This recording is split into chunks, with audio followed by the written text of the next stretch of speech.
하정우 청와대 인공지능 AI 미래기획수석이 오늘 사표를 내고 부산 북갑 국회의원 보궐선거 출마한다는 경향신문의 단독 보도가 나왔어요. 이재명 대통령이 오늘 데미스 허사비스 구글 딥마인드 공동 창업자 겸 대표를 만나는 자리에 하 수석이 배석을 하는데 요 수행 일정을 마지막으로 거취를 정리할 거라는 겁니다. 정청래 대표가 직접 오늘 기자들과 만나서 하 수석 어제 저녁에 직접 만나서 출마를 설득했다. 공식 요청했다. 이거를 공개를 했거든요. 출마 쪽으로 이제 정리가 되는 건가요? 그렇게 봐도 될 것 같습니다. 사실은 뭐 지난주까지만 해도 뭐 대통령 순방 이후에 아마도 하정우 수석이 결단을 내리지 않을까 뭐 이런 얘기들이 있었고요. 뭐 내부에서는 사실상 출마 쪽으로 가닥 잡혔다라는 얘기들이 많이 나왔습니다. 이제는 뭐 공식적인 선언만 남은 거 아니겠나라는 생각이 들고 일단 민주당에서 이번에 국회의원들 중에 지방선거에 출마하면서 그 의원직을 사퇴해야 되는 의원들이 많이 있잖아요. 그분들이 29일, 그러니까 내일 모레 일괄적으로 같이 사퇴를 하고 뭐 이런 부분들을 이제 당에서 공식화할 이런 예정에 있으니까 아마도 뭐 오늘 정도에 본인이 지금 수석 그 직책에 대해서 사퇴를 하고 그걸 정리하고 그리고 곧 뭐 출마 선언을 하지 않을까라고 기대하고 있습니다. 제일리님은 오늘 이 행사 때문에 사표 제출이 좀 늦어진 거 아닌가 이런 얘기도 하셨는데요. 어떻게 보십니까? 그러니까 출마 선언을 본인이 직접 결심을 한 건지가 일단은 좀 궁금하고요. 일단은 저는 그래서 방금 요 기사를 보면서 페북에 글을 올리긴 했어요. 이재명 대통령의 허락을 받았거나 정청래 대표가 이재명을 이겼거나 둘 중 하나인 것 같습니다. 근데 이재명 대통령의 허락을 받았으면 이건 선거법 위반이 될 수가 있어요. 이거 해조라가 될 수가 있거든요. 그래가지고 우리 다 기억하는 그 녹취 해조라, 이게 하정우 해조라가 되면 이건 선거법 위반이 되는 겁니다. 그래서 이재명 대통령의 허락을 받은 게 아니라 정청래 대표가 이재명 대통령을 이긴 거여야 될 거예요. 네, 그래서 명청의 갈등에서 잡았던 이재명 대통령을 정청래 대표가 이긴 거다라고 하면 한동훈 대 정청래 싸움이 되는 거고 이재명 대통령이 허락을 해준 거면 한동훈 대 이재명 싸움이 되는 거고 뭐가 됐던 하정우 수석의 자리는 없네요. 또 싸움을 붙이시는데요? 어떻게 보세요? 저는 전혀 동의하기 어렵고요. 하정우 수석이 만약에 출마를 결단하고 이 부분에 대해서 국민들께 밝히게 되면 아마 본인이 왜 정치를 하겠다라고 하는지에 대한 비전을 직접 얘기할 기회는 있을 거라고 생각이 들고 뭐 그런 얘기를 들어보면 될 거라고 생각은 드는데 근데 국회의원 보궐선거에 나가서 이제 정치에 몸을 담겠다라는 건 개인에게 있어서도 굉장히 중대한 결정인데 이걸 본인이 결단하지 않았다라고 보기는 어려울 것 같고요. 뭐 이런 부분들은 며칠 사이에 아마 정치적 결단을 하고 본인이 왜 출마하는지에 대한 변을 한번 들어보면 다 정리될 얘기다라고 생각이 들고 저는 하정우 수석이 사실상 뭐 야권 측에서는 막 그런 식의 얘기도 있었잖아요. 하정우 배우는 알아도 하정우 수석이 누구냐. 근데 이제는 하정우 배우도 있고 하정우 수석은 있다라는 정도는 이제 국민들이 다 아시는 것 같고요. 게다가 사실 부산 지역 출신의 하정우 수석이 다시 부산으로 돌아와서 마치 그런 거잖아요. 지역에서 우리 공부 잘하고 똑똑한 애가 막 서울 가서 성공해서 금이환영해서 다시 고향으로 돌아오는 그런 저는 서사가 마련될 거라고 생각이 들거든요. 그렇다면 부산 북갑에 계시는 또 거기 지역 주민들께서도 하정우 수석의 출마 선언 자체를 기다리시는 분들 저는 꽤 많으실 거라고 생각합니다. 오늘 나온 여론조사 하나 보면 네. 미디어 토마토가 뉴스 토마토 의뢰로 지난 24일에서 25일까지 이틀간 부산 북구갑 선거구 거주 성인 남녀 802명을 대상으로 한 여론조사입니다. 무선 ARS 방식으로 조사한 건데 하정우 수석이 35.5%, 한동훈 전 대표 28.5%, 박민식 전 국가보훈부 장관 26%로 나타났어요. 질문이 만약 6월 북갑 보궐선거가 치러지고 다음 새 인물이 맞붙는다면 누구에게 투표하겠는지라는 질문이었거든요. 자세한 조사 내용은 중앙선거 여론조사심의위원회 홈페이지 참조하시면 되는데 이 숫자 어떻게 보십니까? 지금 이 숫자는 지난번 조사랑 비교를 했을 때 한동훈 대표가 거의 두 자리에 가까운 9%에서 9몇 % 이상 상승한 숫자거든요. 그러니까 지난번 조사라 그러면 미디어 토마토에서 지난번에 아, 조사한 거에 네. 비교했을 때 그래서 굉장히 한동훈 대표의 상승세가 여기서 지금 두드러지게 드러난 조사다라는 생각이 들고요. 그다음에 이제 하정우 수석과 한동훈 대표 간의 그 차이는 이 미디어 토마토가 약간 그 성향이 좀 있죠. 그러다 보니까 그래픽 뉴스 같은 것도 물결 표시 넣어놓고 했지만 사실 오차범위 내거든요. 그래서 오차범위 내까지 지금 이렇게 붙어 있는 상황이다라는 것을 보여준 거고, 그 다음에 이제 보수 후보들 간의 어찌 보면 대결에서도 한동훈 대표가 지난번 조사와 비교했을 때 지난번 조사에선 박민식 후보가 높았거든요. 근데 박민식 후보를 역전했다라고 하는 세 가지 포인트가 있습니다. 그리고 하정우 수석이 북구 사람이다라고 이야기를 하는데 정확히 이야기하면 북구 사람이 아니에요. 그러니까 제가 출마한 인천 서구가 과거에 인천 북구와 합쳐져 있었거든요. 근데 북구와 서구가 부평구, 계양구, 서구로 나눠지면서 이렇게 되는데 하정우 수석은 그 북구로 합쳐져 있다가 분구가 된 사상구 쪽 사람이지 북구 사람은 아니거든요. 그래서 과거에 저도 뭐 인천 북구 주소를 갖고는 있었지만 제가 북구 출신이라고 얘기하기는 조금 힘든 거죠. 전 서구 사람이지. 마찬가지로 하정우 수석도 지역에서는 사상구 사람으로 알려져 있습니다. 북구 사람이라고 얘기하는 거는 조금 어폐가 있는 것 같습니다.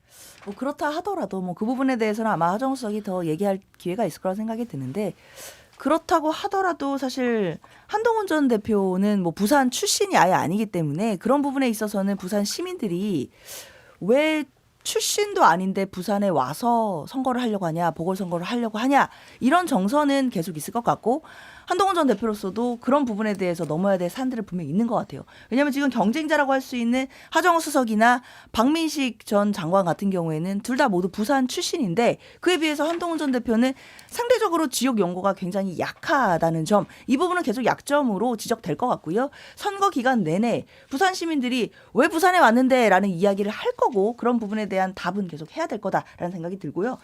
일단 이 여론조사 결과를 보면 상당히 의미가 있는 게, 하정우 수석이 아직 출마할지 안 할지가 정해지지 않았거든요. 물론 출마를 하는 것으로 지금 정해질 것으로 보이기는 하지만 아직 그런 결단을 내리지 않았음에도 데이터상 수치상으로만 봐도 상당한 존재감을 뽐내고 있다라는 부분은 굉장히 좀 의미 있게 봐야 될 것 같고, 만약에 하정우 수석이 뭐 오늘 내일 간에 아마 결단을 해서 출마를 왜 하는지에 대한 부분들을 밝히게 된다라고 한다면 저는 데이터 상에서도 굉장히 의미 있는 변화가 있을 거라고 생각합니다. 앞서 박상수 변호사가 말씀하신 미디어 토마토 조사는 사실 한정우 수석이 들어간 건 아니었고, 맞아요. 네. 조국, 박민식, 한동훈, 김두관 후보 넣어서 조국 당시 대표가 26.4, 박민식 전 장관이 23.6, 한동훈 전 대표가 17.5, 김두관 후보 같은 경우는 11.6% 이런 식으로 나왔던 조사라는 점 말씀드립니다.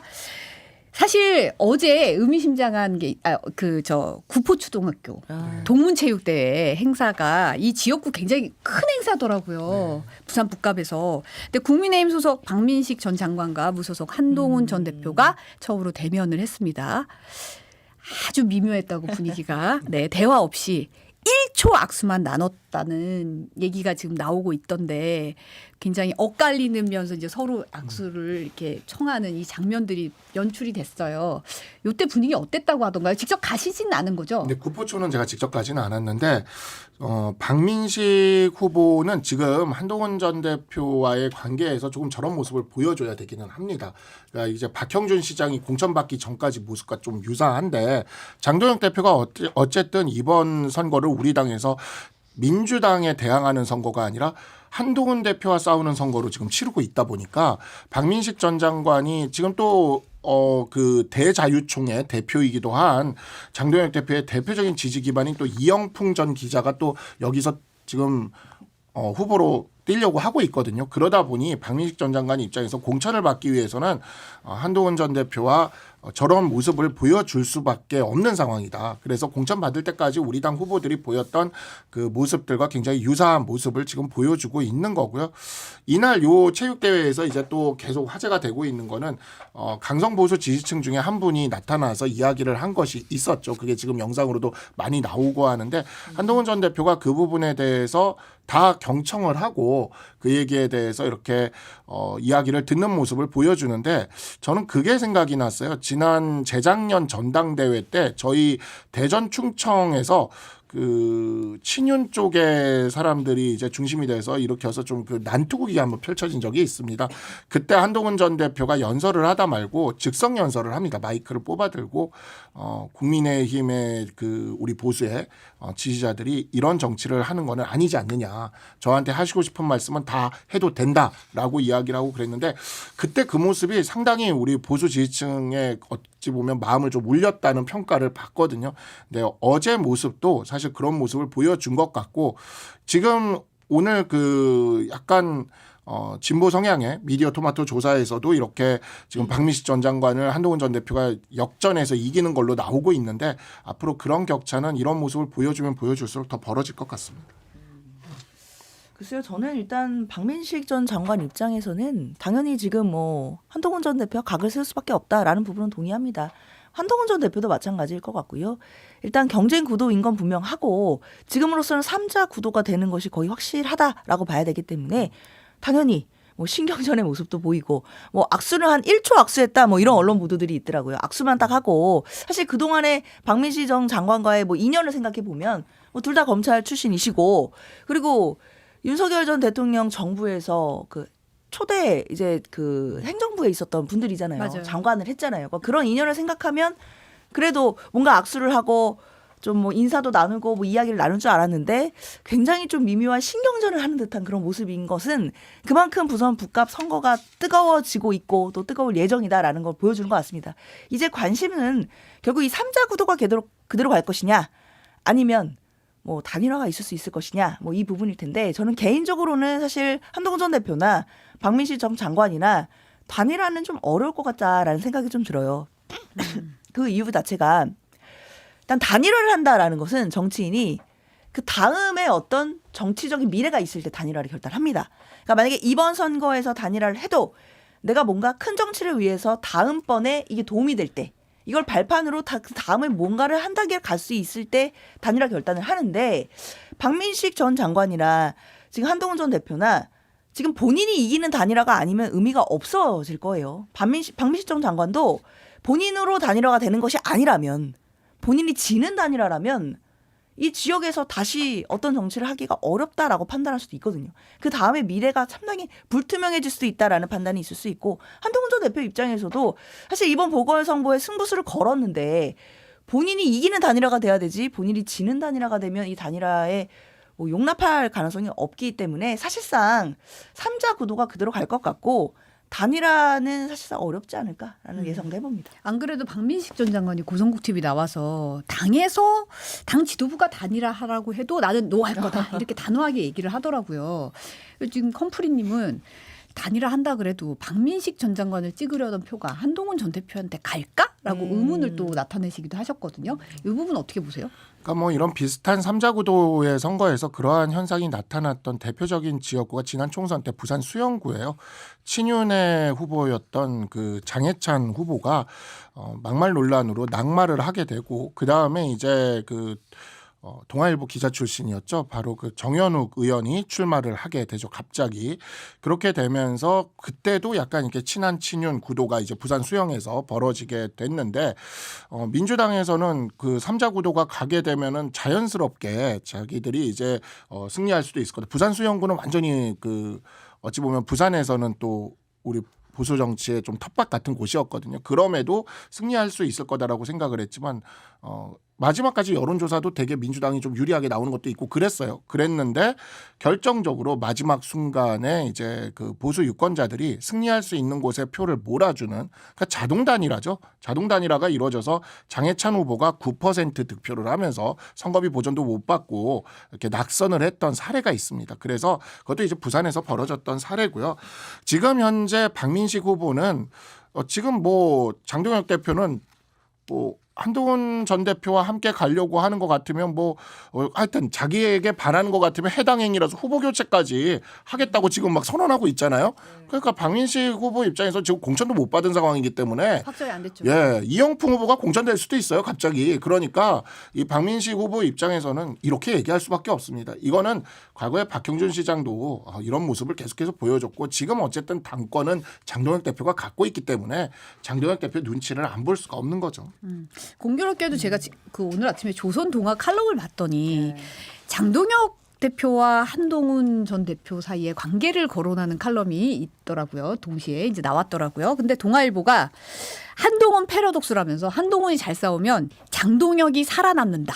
이렇게 지적을 했어요. 이게 역설이다. 왜냐하면 서울 부산시장 선거가 자기 정치적 명운을 가를 잣대라고 얘기를 누누이 장동혁 대표가 한 상황에서 한동훈 전 대표가 열심히 뛰어서 선거에 어느 정도 성과를 보이면 그게 장동혁 지도부가 살아남는 뭔가가 되는 게 아니냐라는 지적을 한 거고, 조선일보 칼럼에서는 윤태곤 실장이 한동훈의 가장 큰 동력이 장동혁이다라고 지적을 했더라고요. 이 부분 어떻게 보세요? 저는 또 일정 부분 고개가 끄덕여지는 부분이 있습니다. 그러니까 좀 처음 나왔던 얘기처럼 만약에 부산에서 한동훈 전 대표가 정치적으로 어느 정도 성과를 거둔다라고 한다면 이걸 장동혁 대표가 그대로 두고 보지는 않을 것 같아요. 이게 당연히 지도부의 승리다 이렇게 가져가서 이 승리를 가로챌 가능성이 있을 것 같다라는 생각에 대해서는 뭐 저도 동의하는 반대, 일단 저는 부산 지역에서 한동훈 전 대표가 3자 구도다라고 한다면 사실상 성과를 내기는 어려울 수도 있겠다라는 점도 좀 다시 짚어봐야 될 것 같고요. 그리고 지금 한동훈 전 대표의 가장 큰 동력이 장동혁 대표다. 이 부분에 대해서는 뭐 많은 분들이 좀 공감하시지 않을까라는 생각이 들어요. 그러니까 일각에서는 장동혁 대표가 사실 한동훈 전 대표에 대해서 제명이라든지 이런 징계를 하지 않았더라면 오히려 한동훈 전 대표가 지금 정치적으로 사실 공간이 더 좁아졌을 수 있다라는 이제 평가하시는 분들이 있거든요. 그러니까 그대로 뭐 제명 같은 걸 하지 않고 당에 그냥 묶어두고 그 상태에서 뭐 어려운 험지에 대해서 뭐 공천을 준다든지 아니면 한동훈 전 대표가 원하는 지역에 있어서는 공천을 주지 않는다든지 이런 식으로 당 내에서 정치적으로 발을 묶어버린다던가 공간을 좁혀버리는 방법도 있었는데 그게 아니라 장동혁 대표가 한동훈 전 대표를 제명을 해버리니까 어쨌든 지지자들 입장에서는 이게 피해자 서사가 생겨버리거든요. 피해자 서사도 생겼죠. 어쨌든 제명이 돼서 무소속으로 나오니까 정치적으로는 어쨌든 공간이 더 넓어졌습니다. 본인이 원하는 지역구를 여러 군데를 막 따지다가 지금 부산 북갑을 간 거 아닙니까? 그렇게 본다라고 한다면 오히려 장동혁 대표가 한동훈 전 대표에게 정치적인 공간을 열어준 것 같다. 물론 의도는 하지 않았겠지만 결과적으로는 열어준 거 아니냐 이런 평가도 나오기 때문에 뭐 역설이다 뭐 이런 얘기들 나오는 것 같습니다. 지금 제가 댓글 보다가 되게 재밌는 댓글을 봤는데 손흥민 선수와 축협의 관계와 같다라는 게 굉장히 진짜 정말 되게 인상적인 댓글이긴 합니다.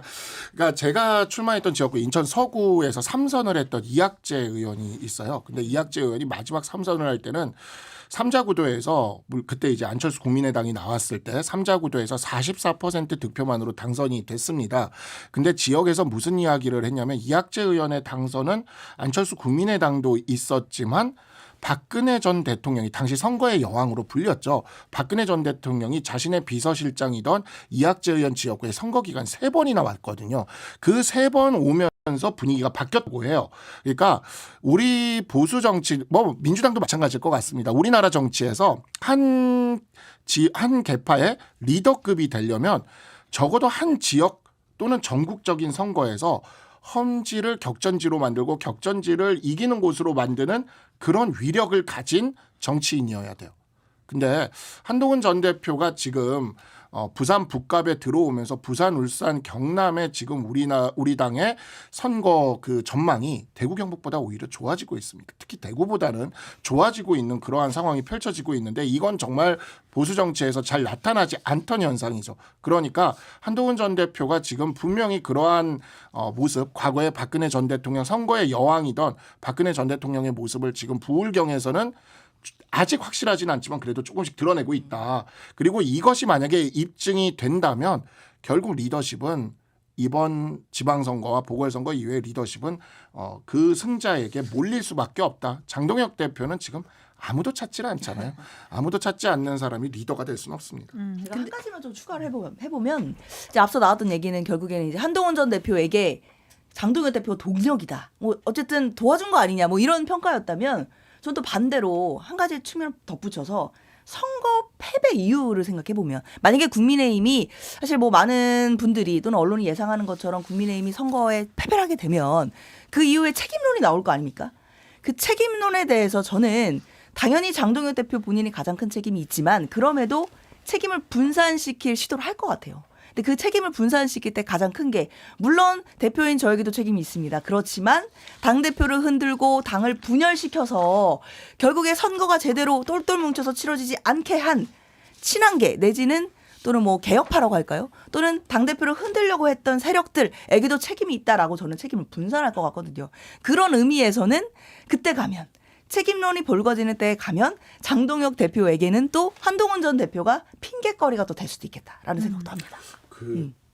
계속 언론에서는 이제 민주당도 그렇고 친한계와 장동혁 대표의 대결로 이렇게 계속 몰고 가면서 저한테 패널로 나가면 저한테도 그런 질문을 하는데 제가 그럴 때마다 이 답변을 드려요. 지금 장동혁 대표 물러나고 비대위 체제 만들라고 이야기한 대표적 정치인 3명 이야기를 해볼 텐데 이분들이 친한계인지 한번 생각을 해보시면 오세훈 시장, 윤상현 의원, 주호영 의원 3명이 친한계입니까? 지금 장동혁 대표는요. 우리 당 안에서 김민수, 박민영, 조강한을 제외하고는 좋아하는 사람이 없어. 친한계라서가 아닙니다. 아무도 좋아하지 않습니다. 지금. 안 그래도 장동혁 대표가 이제 사퇴 요구 일축했잖아요. SNS에 최선을 다해 지방선거 마무리하고 당당하게 평가받겠다. 이런 얘기했고 박준태 당 비서실장이 어제 기자들에게 당대표에 대한 비난이 선을 넘었다.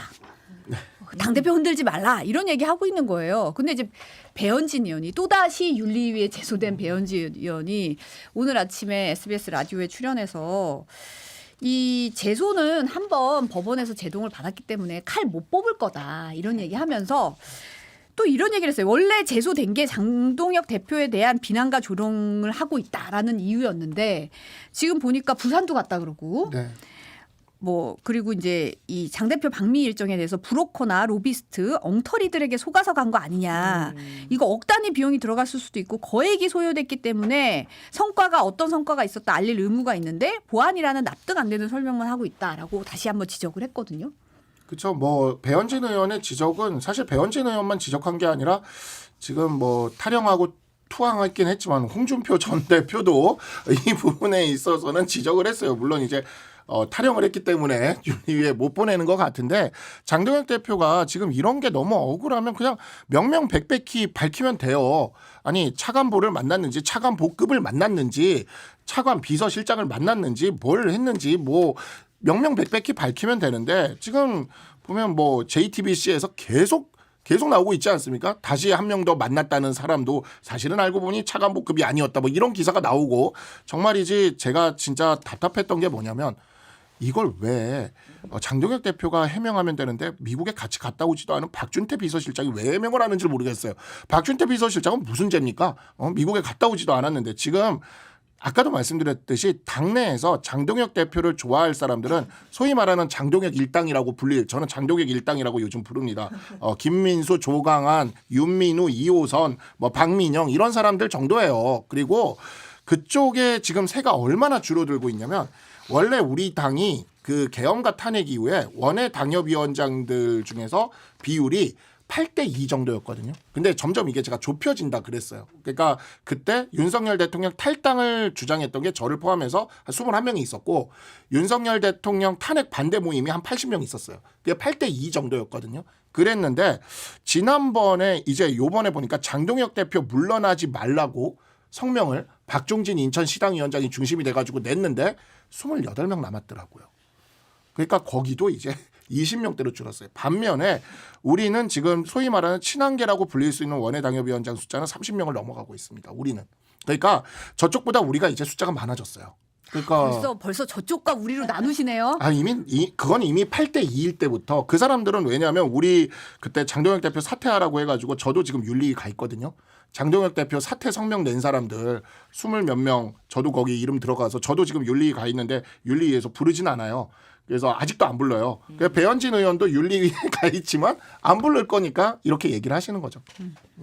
저는 배현진 의원 뭐 얘기처럼 당장 뭐 지금 선거 닥쳐서 선거 국면에서 또다시 현역 의원을 뭐 징계를 한다든지 이런 무리수를 둘 것 같지는 않습니다. 그러나 또 장동혁 지도부이기 때문에 또 어떤 일도 가능한 것 아니냐 뭐 이렇게 보시는 분들도 계시기 때문에 저는 뭐 징계를 할 가능성도 당연히 정치는 생물인데 열려 있는 거 아니겠습니까? 특히 법원에서 한번 제동이 있었기 때문에 하기는 어려울 거다. 저는 이 의견에는 동의하지는 않습니다.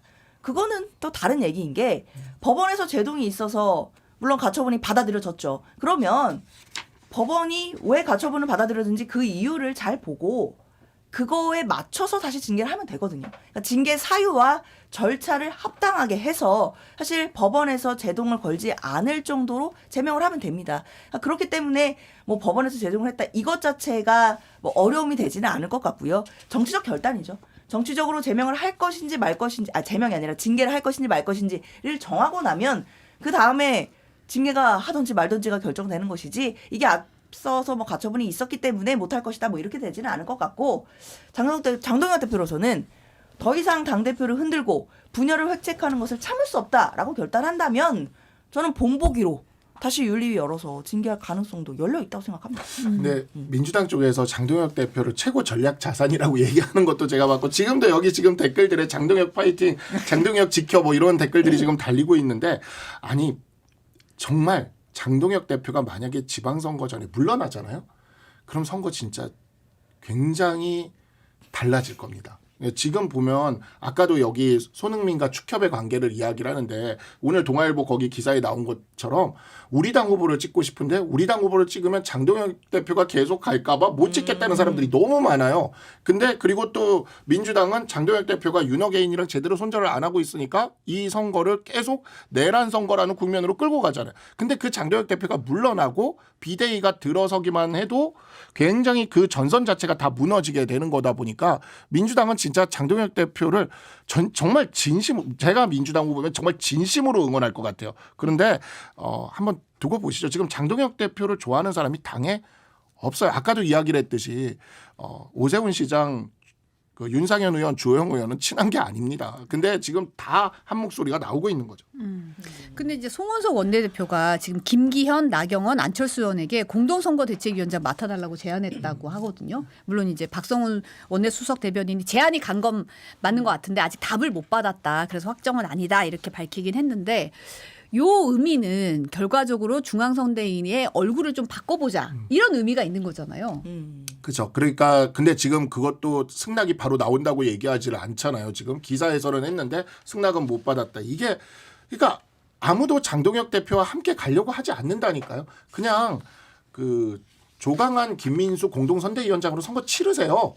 예, 저는 뭐 그렇게 치르겠다고 하면 어떤 일이 벌어질지 뭐 우리 당 후보들이 어떤 일이 벌어질지는 모르겠지만 굉장히 반발이 거세겠죠. 근데 지금 어찌 보면 김기현 의원, 뭐 나경원 의원, 안철수 의원 같은 사람들도 지금 이 선거에 지금 바로 승낙이라는 이야기가 안 나오는 거는 장동혁 대표와 함께 가는 것에 대한 의문점을 갖고 있는 거죠. 솔직히 그 제가 그 대기실 같은 데서 이야기를 들어보면 소위 말하는 인증 패널조차도 인증 패널들 아직도 존재하니까요. 예, 장동혁 체제가 있는 한은 저는 미인증 패널이고 근데 인증 패널들조차도 장동혁 체제가 무너질 수도 있겠다라는 이야기를 하고 있습니다. 지금. 예.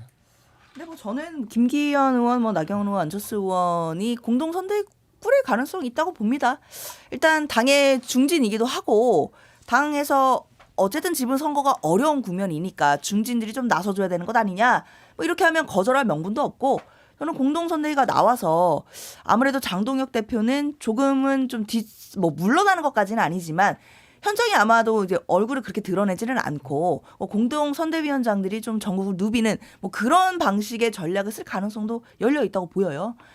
그러나 장동혁 대표가 그 자리를 그대로 차지하고 있는 한은 사실 공동선대위의 얼굴이 누구로 오던지 간에 글쎄 뭐 저는 달라질 거는 별로 없다라고 생각이 들고 결국 이 공동선대위의 의미는 저는 정치적으로 봤을 때 앞서서도 말씀드렸지만 선거 이후가 더 중요할 것 같거든요. 선거 이후에 국민의힘에서 분명히 지방선거와 그리고 민심으로부터 외면받은 부분에 대한 책임론이 마구 분출할 텐데 이때 장동혁 대표는 그 책임을 온전히 본인이 받기보다는 저는 분산하려고 하는 시도를 분명히 할 것 같아요. 그리고 그건 정말 지금도 당대표를 왜 이렇게 흔드느냐에 대한 그런 워딩으로 나오고 있다고 생각이 들거든요.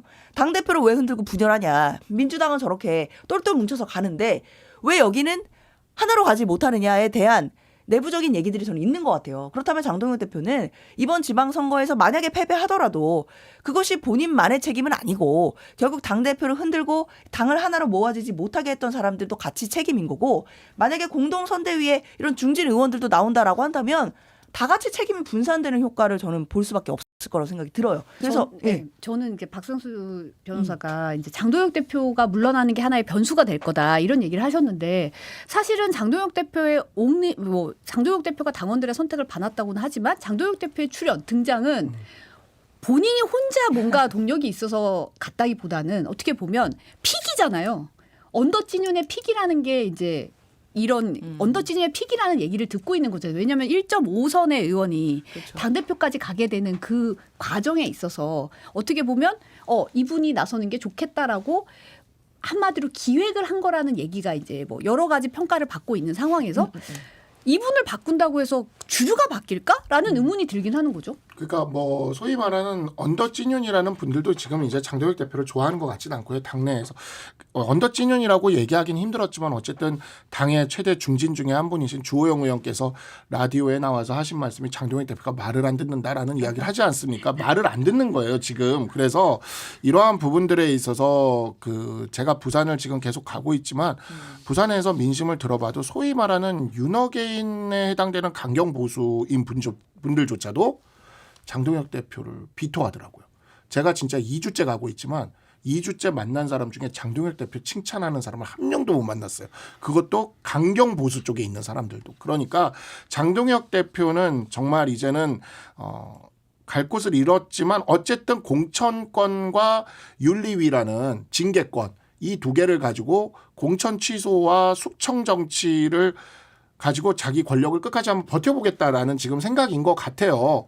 그래서 당내에서는 사실 이쯤 되면 정말 진짜 민주당이 정말 너무너무 그냥 좋아할 것 같다. 그냥 민주당에서 정말 무슨 뭐 있는 거 아니냐라는 말이 나올 정도로 진짜 이해가 안 되는 지금 상황이 펼쳐지고 있는 거거든요. 그래서 이 상황이 어디까지 갈지 과연 장동혁 대표와 끝까지 가서 지방선거가 끝난 다음에 어떠한 일이 벌어질지 그 전에 이루어질지는 조금 지켜봐야 될 것 같습니다. 근데 저는 일단 장동혁 대표가 물론 저는 개인적으로는 그럴 가능성이 전혀 없다고 생각합니다. 물러나는 것, 뭐 이선으로 후퇴한다든지 아니면 정말 직을 버린다든지. 그럼 뭐 장동혁 대표의 지금 입장을 보더라도 전혀 물러나거나 사퇴할 가능성은 없다고 생각은 들지만 만에 하냐 뭐 이선으로 후퇴하거나 물러난다라고 하더라도 저는 이제 지방선거 국면에서의 어떤 국민의힘의 얼굴을 바꾸기에는 시간적으로 너무 늦었다고 생각합니다. 사실 그동안 불법 계엄 이후에 국민들이 국민의힘에게 기회를 많이 줬어요. 많이 기다려주셨고. 그때마다 그 골든타임을 번번이 놓친 건 전 국민의힘이었다고 생각하고 쇄신하고 혁신하고 반성하지 못했던 그 부분에 대해서 이번에 처절하게 국민들께 저는 회초리 맞아야 된다고 생각합니다. 민심의 처절한 그런 질타 받아야 된다고 생각하고요. 그게 선거 한 40일도 안 남았나요? 그거 납두고 갑자기 이제 와서 만약에 장동혁 대표가 물러난다고 한들 이건 국민들이 보시기에 국민의힘이 진정으로 변하고 체질이 개선된다라기보다는 선거 때문에 불안하니까 결국에 얼굴만 갈아치우는 거 아니냐? 이렇게 될 거기 때문에 사실 저는 선거 앞두고는 이제는 무의미한 얘기가 됐다고 생각합니다.